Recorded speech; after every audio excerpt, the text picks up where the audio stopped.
The rain was falling in quiet sheets outside the corner cafe, but inside, the smell of warm coffee and baked bread wrapped around Daniel like a small kindness. He sat at a corner table, fingers tapping nervously on a worn folder, his resume, as his daughter Emma colored quietly beside him. It had been 2 years since his wife left, 2 years of working 2 part-time jobs, of sleeping little and praying hard, of telling Emma bedtime stories about better days.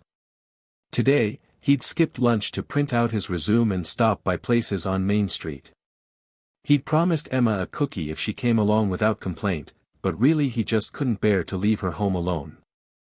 A half-finished cup of coffee sat beside him. He straightened his tie, the same one he'd worn at his wedding, and stood up, heart pounding. "Come on, kiddo," he said, forcing a smile.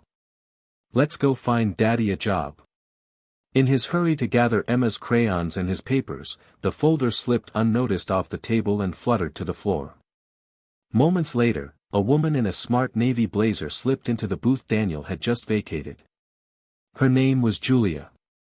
She was in town visiting her parents for the holidays and stopped at the cafe to answer a few work emails before heading back to Boston. Her eyes fell on the folder lying at her feet. She picked it up absently, expecting blank paper or someone's shopping list, but then her gaze sharpened. Her breath caught as she read the name on the top of the resume. Daniel Porter. She knew that name. Years ago, in a hospital room she could never forget, a young man had sat next to her father, who was dying from heart failure, and signed a form, agreeing to be a living donor. A complete stranger. A young father himself, Daniel had heard about the family's plea through a local church group and had simply volunteered. Her father had lived 5 more beautiful years thanks to him. 5 years Julia had spent graduating, getting married, having her own daughter. And then he was gone, but his gratitude never faded. In his final weeks, he'd kept repeating, "Find him. Thank him. Someday, help him back." Julia had tried. But Daniel moved. His number changed. Life, as it does, got in the way.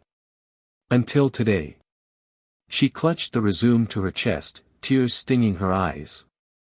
Through the cafe window, she saw him, the same tired eyes, though older now, holding a little girl's hand as they trudged down the street. On instinct, she jumped up and ran out into the rain.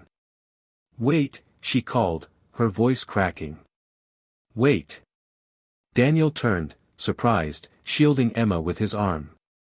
She slowed as she reached him, breathless, her voice breaking into a whisper. "I've been looking for you." His brow furrowed, confused. "I'm sorry, do we know each other?" She held up the resume and managed a shaky smile. "My father," she said softly. "You saved his life. Years ago. At Mercy Hospital. He never stopped talking about you. And now," she swallowed hard. "Now it's my turn to help you." Daniel just stared, stunned. Emma peeked out from behind him, her small face curious. Julia took a deep breath and handed the resume back to him. "I run an HR consulting firm in Boston.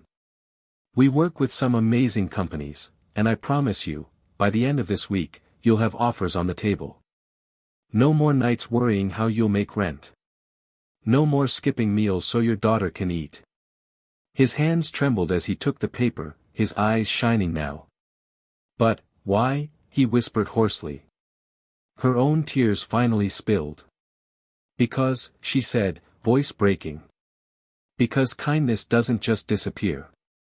It comes back. Always." The rain kept falling, but in that moment, it didn't feel cold anymore. Emma tugged on her dad's sleeve and beamed up at him. "See, Daddy," she said. "I told you good things come when you're good to people." Daniel dropped to one knee, pulling Emma into a hug. Then, after a long moment, he stood and held out his hand to Julia. "Thank you," he said simply. "You have no idea what this means to us." Julia smiled through her tears and shook his hand firmly. "Oh," she said. "I think I have some idea." And right there, on a rainy sidewalk in a quiet American town, two strangers, no longer strangers, stood together in the glow of something bigger than chance.